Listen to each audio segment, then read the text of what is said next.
जय हिंद साथियों, आज के इस क्लास में आप सभी का बहुत बहुत स्वागत है।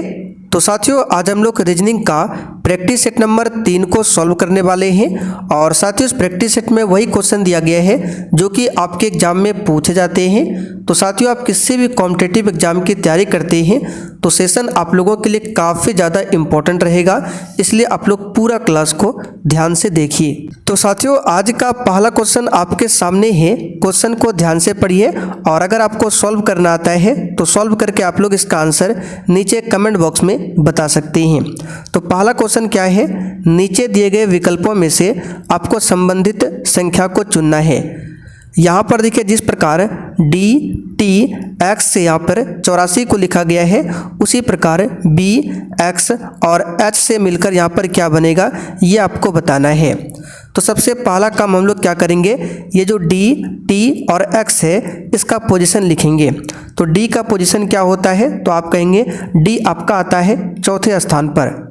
टी आपका कौन से स्थान पर आता है, तो आप कहेंगे टी का पोजीशन होता है 20 और x आपका आता है 24वें स्थान पर। तो यहाँ पर हम लिख देंगे 24।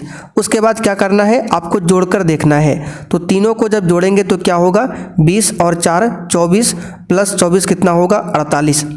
अब 48 से आपको 84 पुराना है। तो देखिए, गुना 2 करेंगे तो 84 पूरेगा नहीं। एक काम कीजिए, 84 में 4 और 8 का जो है इसका अंक बदल दीजिए, यानी कि शुरू में 8 लिख दीजिए और लास्ट में 4 लिख दीजिए, यानी कि अंक को पलट दीजिए तो 84 बन जाता है। अब इसी कंसेप्ट का इस्तेमाल हमको इसमें करना है। तो बी आपका कौन से स्थान पर आता है, तो आप कहेंगे 2, एक्स आपका 24 और एच आपका 8 और तीनों को जोड़ेंगे तो कितना होगा, तो आप कहेंगे 24 और 2 26, 26 और 8 कितना होता है 34। अब 34 में अंकों को बदल दीजिए तो 4 और 3, यहाँ पर देख सकते हैं बी ऑप्शन में 43 दिया हुआ है। तो साथियों, उम्मीद करते हैं ये क्वेश्चन आपको समझ में आ गया होगा। और देखिए, जो भी चैनल पर पहली बार आए हैं आप लोग क्लास टाइमिंग को नोट कर लीजिए।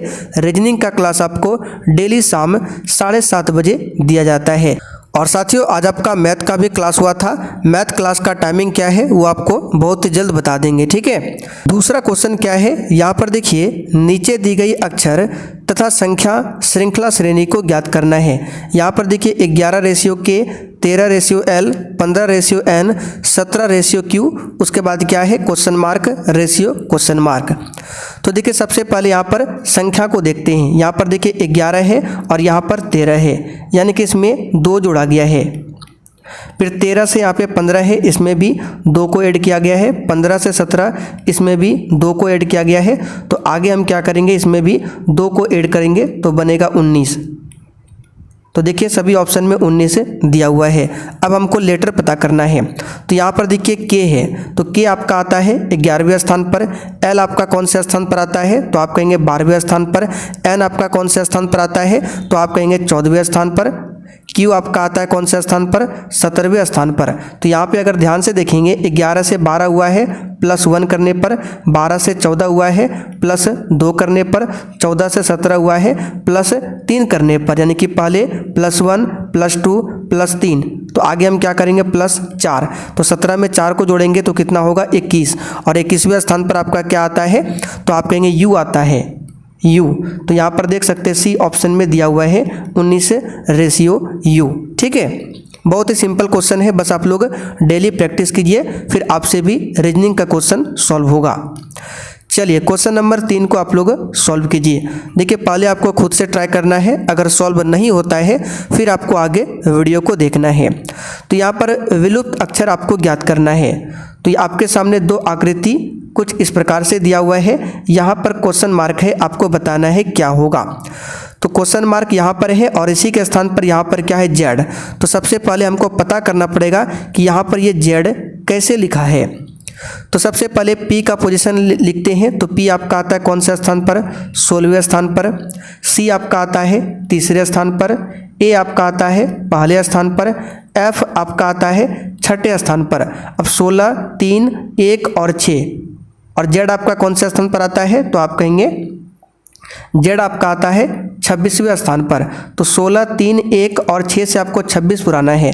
आइए जोड़ के देखते हैं। तो 16, 3, 19 और 1 20 और 6 26, यानी कि चारों साइड को अगर जोड़ते हैं तो जेड बनता है, यानी 26 बनता है, जो कि जेड का स्थान है। तो सेम कंसेप्ट का इसमें भी इस्तेमाल करेंगे। जी आपका आता है कौन से स्थान पर, तो आप कहेंगे 7वें स्थान पर। और फिर ये आपका क्या है, एच आपका 8वें स्थान पर, डी आपका 4थे स्थान पर, बी दूसरे स्थान पर। तो 4 और 2 6, 6 और 8 14, 14 7 कितना होता है 21, और 21 आपका आता है यू में। ठीक है, तो यहाँ पर देख सकते हैं डी नंबर में यू दिया हुआ है। तो साथियों उम्मीद करते हैं ये क्वेश्चन भी आपको समझ में आ गया होगा। अब चलिए क्वेश्चन नंबर 4 को सॉल्व करते हैं। तो यहाँ पे देखिए 4, 12 फिर 5 है, यानी जिस प्रकार 4 से 12 लिखा हुआ है उसी प्रकार आपको 5 से अगली संख्या क्या होगा ये आपको बताना है। तो अगर आप लोग कहेंगे कि 4 या 12 होता है गुना 3 करके, तो 5 में भी 3 गुना कर दे तो हो जाएगा 15, लेकिन एक भी ऑप्शन में 15 नहीं है।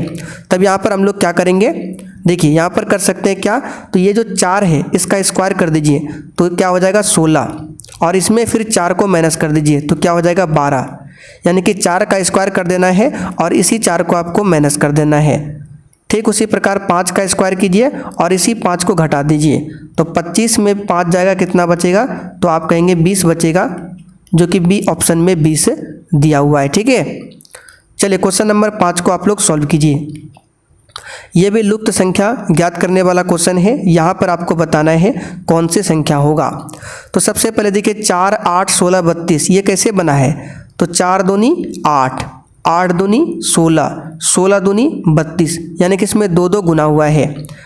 इसमें देखिए 6 चौकी 24, 24 चौक 96, यानी कि इसमें गुना 4 हुआ है, इसमें 2 इसमें 4, इसमें देखिए 5 दिया 15, फिर क्या करेंगे हम आगे भी 3 से गुना करेंगे तो 15 45, तो यहाँ पर 45 हो जाएगा, फिर 45 गुना 3 करेंगे तो 135 बन जाता है, यानी कि हमारा जो आंसर होगा वो 45 होगा, जो कि ए ऑप्शन में 45 दिया हुआ है। ठीक है, अब चलिए आखिरी में एक क्वेश्चन आपसे पूछते हैं जिसका आंसर आपको नीचे कमेंट करके बताना है। ठीक है, बहुत ही सिंपल क्वेश्चन है, इसका आंसर आप सभी को कमेंट करके देना है। तो देखिए जिस प्रकार राज्यपाल का संबंध राज्य से है उसी प्रकार आपको बताना है राष्ट्रपति का संबंध किससे होगा, संगठन, देश, जिला या फिर निर्वाचन क्षेत्र से।